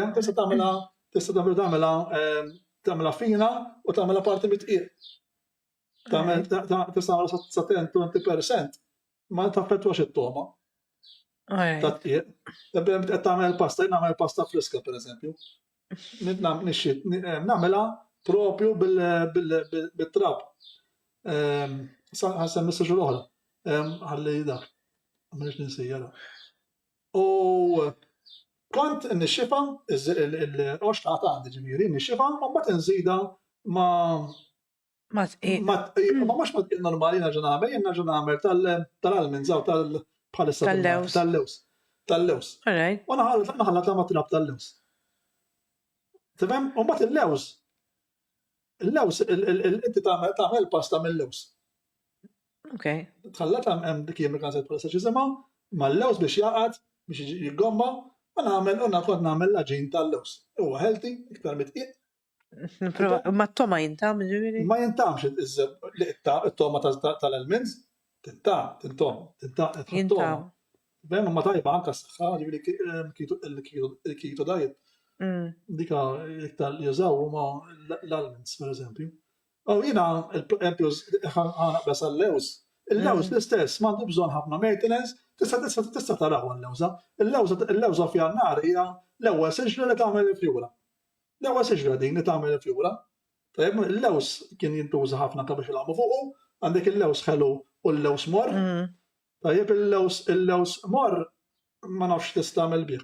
Però il-lews ħelu, ġifieri huwa tagħmel intrita tista' tagħmel skifet ngħid, tista' tagħmel anke l-ħalib. Jiena nagħmel ħalib mill-almonds. Tajjeb, 190 grams, faċli. 190 grams, nibda liquidizer, nħawdu, nitfalu dates, palissa xil ma dates bil-Malti. It-tamal. Tamal dik, nitfa 2 u nitfa daqxejn sejra, vanilla. Okay. Daqxejn, da ġifieri 1 tablespoon. 1 teaspoon, xetni. 1 teaspoon. Ma u litru ilma. U nagħmel litru ħalib. Tista' ma tagħmel il-dates, tista' tagħmlu waħdu, le? M'hemmx bil-fors tagħmlu t-tamal. Tista' tħallih waħda ma jingħaqad toma biex naqra ħelu. Alright. Tiġi ħelu, t-tamal jagħmel. Toma tiegħu. Tajjeb jiġi bellezza. Ġifieri da, qed semmejt. Tajjeb għandek mela għandek tista' tagħmel il-pasta l-ġin mill-lews. Minnu. X'mbagħad il-prak li jqbalek inti daħlu ġa ċaruta, inti ċaruta apposta tal-goat, tal-goat cheese, jagħmlu il-cheese. Insejt ċejdu li dik għandi sem bil-Malti. Insomma, tista' ċaruta apposta. Tat-tisir. Ngħaddih minnu, joħroġ il-ħalib u jaqbali trab. Ngħidu hekk, in-naqal. In-nixfu, narġa' għandi ma tista' tixfu taħt ġaħġieġa, pereżempju. In-nixfu, jarġa' jiġi trab, u narġa' nużaħ għall-pasta. U trab naxi nagħmel pasta, ma tarmi xejn ma tarmi. Żguru. Ma tarmi xejn. Jekk tkun taf kif għandek tuża l-affarijiet. Ma tarmi xejn, ġifieri jekk hawn ma nużaw dawn it-tliet siġrijiet li qed ngħid li m'għandek bżonn ħafna ilma u m'għandekx bżonn ħafna maintenance, f'sena inti taqta' jiena minn ħanejdu hekk minn 3 siġriet kbar. Jaf taqta' pereżempju 40 kilo lews, ġifieri għandek ħafna. Xinti t-nedu 190 grams tagħmel litru ħalib. Mhux hekk. Ġifieri da, jekk daw il-ġonna postijiet jagħmlu minn daw is-siġar, kemm ħajġbdu, kemm ħajamlu frott. Ġifieri u kemm ħatagħmel inti tipproduċi mbagħad prodott domestiku. U tista' tbieħu jista' jbieħu l-gvern, jbieħu daqs kemm jiġih. Ifhem, jekk ħajamilhom mal-ewwel post li ħajsib mhux ħajbieħ xejn. Nafu aħna biżejjed għax imbagħad tittejt kollox. Jista' jbieħu jista' jtieħ il-postijiet ta' karità, jista' jbieħ naf daw postijiet fejn hemm it-tfal xedu perswarfni u hekk. Le, ma qabel x'inha niftakar, pereżempju konna ngħaddu mill-modijiet u konna narawhom daw tip ta' siġar, pereżempju tar-rummin, tal-lews, taż-żebbuġ, ġifieri konna naraw ħafna fil-modijiet. Hija minn qabel hekk kienet minn dok pereżempju. Illum il-ġurnata kienu jagħmlu ħafna siġar tat-tut. Aha. Ebbju inti tinsel il-raba tlaw fit-triq palissa triq tal-ġampula. Paniżel tiġi u hekk hemmhekk issib is-siġar tat-tut. U t-tin jibdew f'Mejju. U t-tin qabel niftakar? U it-tina barsotta, it-tina kollu, da kollu. Illum jiswa bala tal-ligri. Għax propri daħlu Qabel konna kif qed ngħidu, ġifieri tgħaddi mill-modija u tibda tarahom. Illum il-ġurnata. Issa t-tin tittamlu f'post li adekwat, pereżempju, t-tut ma triq mhux daqshekk ideali għal xi jaqgħod jaqa' fit-triq. Mbagħad joħloq iżliq. Mhux hekk. Ġifieri ma tagħmlux propri fit-triq, ma tagħmelx il-pass. Imma postijiet u fejn jista'. Però ġaġonna, iva, anke żebbuġ, fejn joqgħod jaqa' dak imbagħad toqgħod tafġu jiżliq. Tamam ġifieri dak ma tagħmlux preċiżament ma' triq mhux hekk. Tar-rumjien, x'imbagħad jinfataħu jagħmlu. Però ġonna li qegħdin jagħmlu jistgħu jagħmlu jistgħu propju jagħmlu daw siġar. Maltin tajbin għal-sħana tagħna u siġra li ħadd tieħu xi ħaġa minnha. Mhux tballa fikus, tikber ma jgħid fikus vera ma bla sens. Jew tara balla eukaliptus, issa l-eukaliptus mhux jagħmluha, imma ġeġertu għali tara l-eukaliptus, għalli dak jużaw għal-kaċċab. Għax jikbru mala l-eukaliptus, li ħaġa hemm tajjeb l-eukaliptus hija l-fjura tagħha naħal ġor minna. Il-bija m'għandha xejn tajjeb, ma dik fejn tikberi, l-art tikolilek. l-eukaliptus, tikollok l-art, ġifieri taqridlek l-art, ma tikber xejn taħta. Ġifieri dik fatt ibbenjaw. Imma li għandha tajjeb l-naħal ġor minna. Forsi għalhekk żammew illi mieħorġu ġorni jaqtawhom kollha. Għaliex naħal ġor minna minn hija dik twarrat f'Settembru minn se żball u jiena naħal ix-xogħol. Kemm minn hawn u 300 ribot ix-xogħol ir-riħa tiegħu minn għandu naħal jifhimni qisu qed isajjar il-gallettina naħal bis-serjetà ix-xomma. Il-pollen jixta' anke fuq in-naħal, ix-xomma r-riħa tal-kaxxa tgħid tistrax riħa u l-erja u tkun propju r-riħa tal-eukaliptus. Ifhimni, ġifieri hemm xi ħaġa tajba fiha l-eukaliptus, ma qbija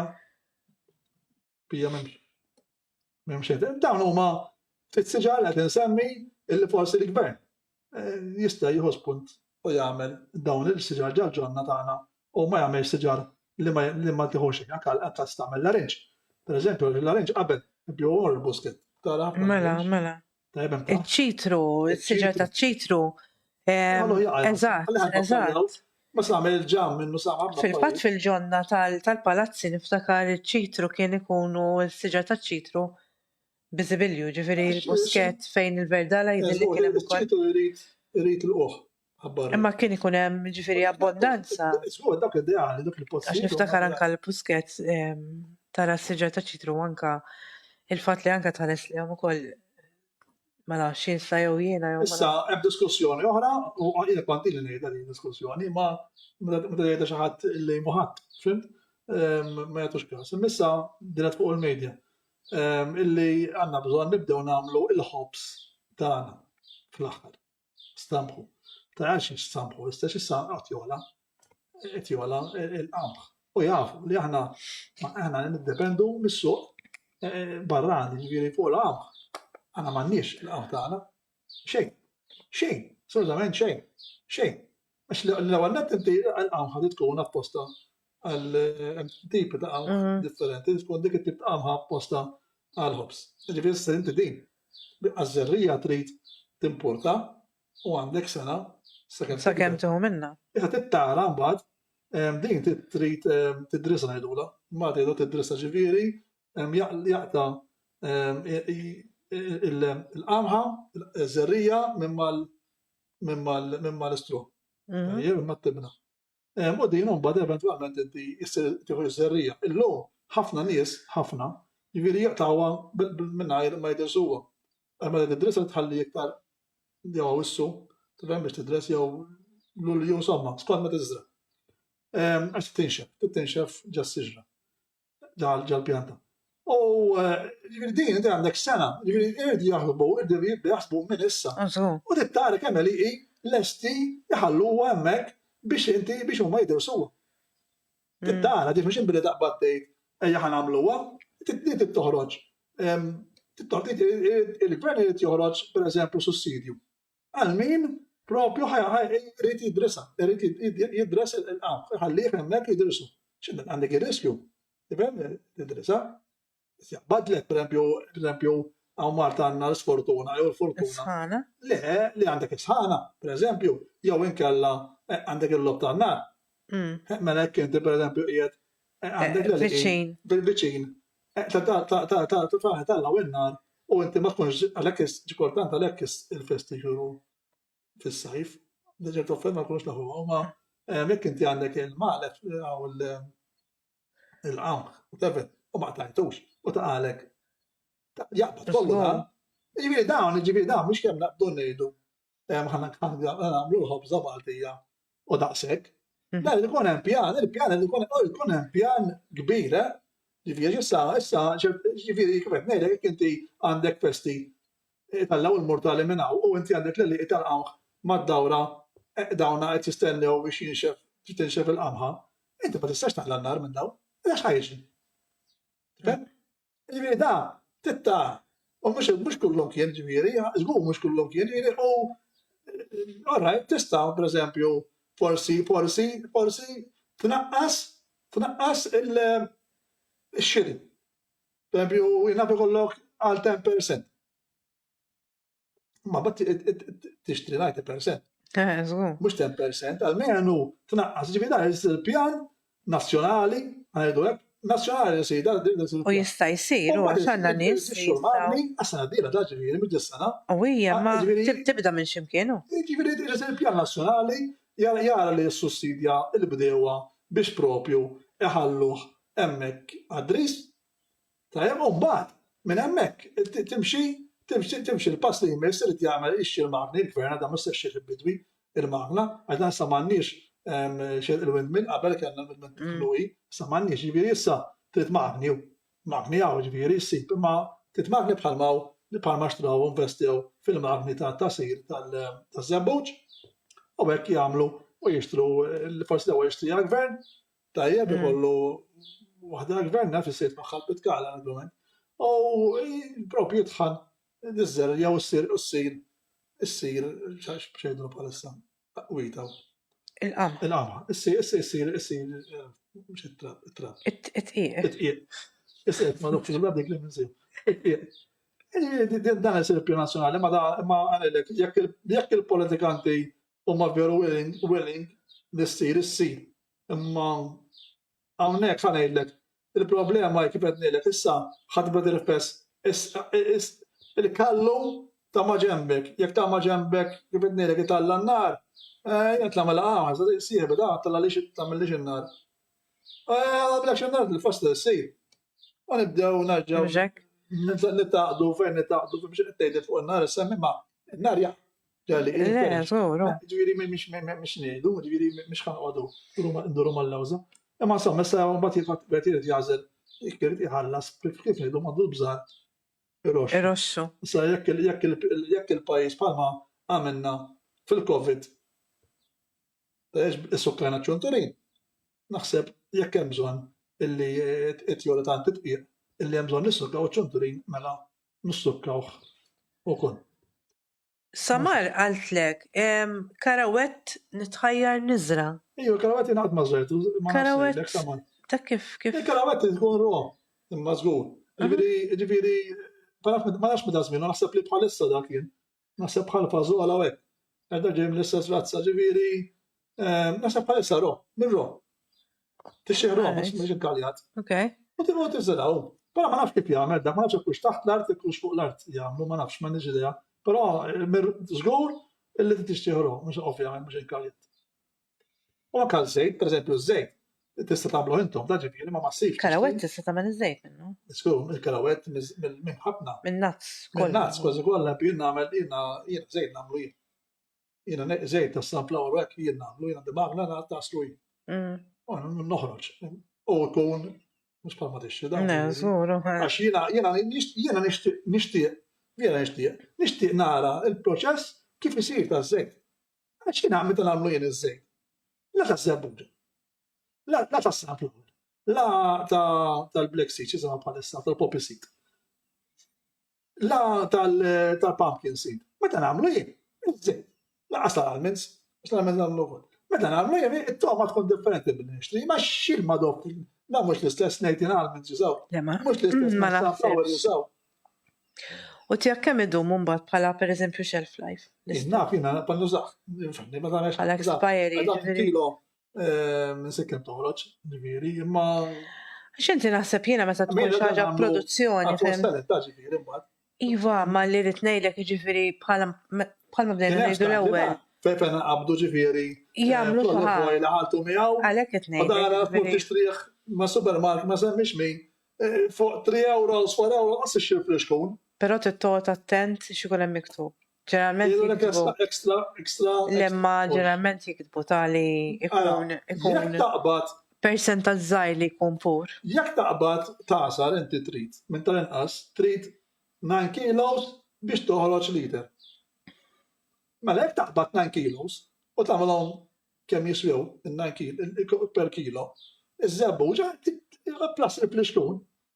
Ma tistax jiġik 4 euros. U hija, ma però għax jiena ġieli rajthom dawk li qed tgħid inti, però jkun hemm miktub. Ma jkunx 100%. Jkun hemm miktub fuq il-fixkun. Issa minn ma jafx iż-żejt l-Ingilterra kien hemm problema. Għaliex kien irħas mid-diesel. Iż-żejt cooking oil, sunflower oil. Allura, naħseb ħafna sefu għada ġivir. Tista tuża, anka f'magni antiki, speċjalment, iż-żejt sunflower oil flok id-diesel. Allora nibdew jagħmlu anke Malta kien hawn nafi. Jixtru z-żejt. Jixtruh bil-euro pereżempju għax id-diesel ikun 121. U jibdew jitfgħuh mad-diesel. Ġo karotza. Dak jiġi bħal biodiesel. Ġifieri, ifhimni, ambjent għall-ambjent huwa tajjeb għaliex ma jagħmilx mhux bħal diesel jaħraq. Tifhem għax jiġi biodiesel. Però naturalment jekk inti mbagħad ikollok id-diesel irħas, ċewe ogħla irħas miż-żejt. Dak li jkun mhuwiex iż-żejt. Ikun irħas iż-żejt mid-diesel, sorry. Iż-żejt ikun irħas mid-diesel. Jibdew jixtru Iż-żejt biex nitfgħu ġew karozza ħalli twassalna fejn iridu mmorru. Mbagħad fl-ikel biex ngħixu. Ma nsibux. Imma dik tiġri anke bl-etanol. L-etanol pereżempju il-petrol ma jidhirx. L-etanol mhux ħanikol sma'. Ma nafx l-Ewropa kif qed issir, però pereżempju barra għandek il-petrol l-etanol xi 10% jew 15% etanol li ġej mill-korn. Ġej mill-korn jagħmlu joħorġu l-etanol mbagħad jitfgħu jħaltuha mal-petrol. Ġifieri tixtieq mill-pompa inti propju bit-taħlita. Ma kellna biodiesel. Issa ma badax kien tagħmlu kumpanija, kien tagħmel iż-żejt miż-żejt il-magħruq. Kienet tagħmlu, ovvjament hemm xi proċedura. M'għadix ġifieri. M'għadix. Issa m'għadix tagħmel dik kienet għalet. Kien tixtri ż-żejt minn ħażin jew tieħdu b'xejn mand ir-ristoranti u mbagħad tipproduċi ġifieri. Issa qed tirriċikla fl-istessin. Kienet toħroġ ġifieri għax pereżempju aħna konna nixtru 1000-2000 fil-ġimgħa litru. U mbagħad min jaħdem bi 100%, min kien iħalltu mad-diesel ħadd propju 10%, għal jitħlu waħdu. Mbagħad kien hemm kumpaniji jibdew ħaltu jixtru bil-lest minn għandhom, issa ma nafx x'inhu jiġri. Però din ġifieri. Imma xi ħaġa tajba naħseb jienu. Għax hekk inti flok qed tarmi żejt. Tajba in a way, però ħażina in another way, mbagħad inti jista' jkollok. Jista' jgħallilek jista' pereżempju, mela inti jgħallilek id-diesel. Mela inti min jipproduċi ż-żejt tal-ikel, u mbagħad ħajolli. All right. Qed imma ma tispiċċa iż-żejt tal-mejt ħajol. X'huma mill-istess żejt. M'hemm ikun maħruq. Tużaħna dik. That's full maħruq tal għandek process stream. Jiġifieri propri l-ewwel karozza jgħidilli kienet nivventaw kienet mill-peanut oil. Taħdem. All right. Ma kien dan kien expensive ovvjament tagħmlu, ma ġifieri d-diesel kien jaqbillek, ġifieri kienet tkun green 100% imma immaġina. Mużgu. Samar għaltinna issa tneħħilu qoxra x-xarbunej tħallih xarrab ġimgħa u mbagħad tagħmlu ġol-ħamrija. Ma nafx, jiena ma nafx, ma nafx ngħidlek ma nafx, imma raw forsi hemm tutors fuq YouTube. Naħseb qed tgħidilna kif isir il-proċess. Da min naraw fuq YouTube. Interessanti, ħafna interessanti. Jiena dawn l-affarijiet hekk ngħid affarijiet li qegħdin madwarna ma drajna nsibu l-lest, ġifieri. Però mbagħad is-sodisfazzjon li jkun xi ħaġa tiegħek naħseb ma nafx iktar tapprezza. Għandi karfus ikbar fix-xejn. Ejja le, ġifieri. Anke karotti. Dwili. Karotti. Dwili. Dwili titlart. Naħna niftakar kellna bitħa vera żgħira. Kellna dilja. Mhux la ġapot. Le, l-art, ma l-art, imma titla, ejwa. U diffiċli biex telimina. Għaxa bħal talla-lek il-bal. Talla l-bal. Per eżempju, jiena l-ewwel sentejn kelli nsaqija, u mbagħad daqsik. Mbagħad tanti xularu. Iva. Kollok fejn, nifhem. Saqija b'da għal-Kurjanza kultant, imma ma jkollhomx ħafna, għandi jibberbi u għandi uħut għat ma zaqqajtom, għat xjuħ. Eżamma, mela. Mela, nibdew nagħtu ftit kull-jum. Jinta li. Nibdew nagħtu naqxejn pariri. Di tal-ħass ħan improva, per eżempju. Jipprovaw tal-ħass. Hemm iktar ta' xi tgħidu ġifieri, hemm pereżempju Ma naqra x'imbagħad ninsa jien. eżatt, mela nibdew pass pass. Jien ħanibda tal-ħass Daqshekk. dik l-iktar faċli. Issa naraw jirnexxilix fuq kollox. Jiena mistiera kif Frawli jagħmel. Frawli, Għamel kanna taqqaba u jitfaq jagħmel Frawli, u Frawli ma dik hemm proċess ieħor tal-Frawli tista' tuża l-palestra coconut peach ħaġa u Issa ngħidu kif illum tmur f'daw il-ħwienet li jbijaw ix-xtieli diġà jkollhom ħafna xtieli differenti, u ġifieri wieħed jista' jsaqsi isma' jien għandi dik l-erja d-dar, għandi dak il-ħin, ġifieri mhux kulħadd jista'. ma tix mhux kemm qed jara ilma. Le, ma hu min għandu aktar ħin minn ħadd ieħor, allura jista' jiflaħ pereżempju jiena ngħid għalija. Meta bdejna l-pandemija xtrajt balla herbs mallum m'għandhomx eżistu. Il-badi l-erja x-xemx, ma kollux riħ. Jien għandi ħafna xemx. U ġibu ma kollux hemm korrent, Jikrekja. Insomma. Mela. Nefuaw, nittama li kien interessanti, ġifieri tkellimna fuq ħafna affarijiet. Bizna mhux in-nofsija. Mela aħna niltaqgħu l-ġimgħa d-dieħla nawguralkom il-weekend tajjeb. Niltaqgħu nhar it-tnejn u xek. Niltaqgħu nhar it-tnejn u jekk tixxerjaw dejjem napprezzaw is-support tagħkom ukoll. Nirringrazzjawkom. Il-lejl it-tajjeb.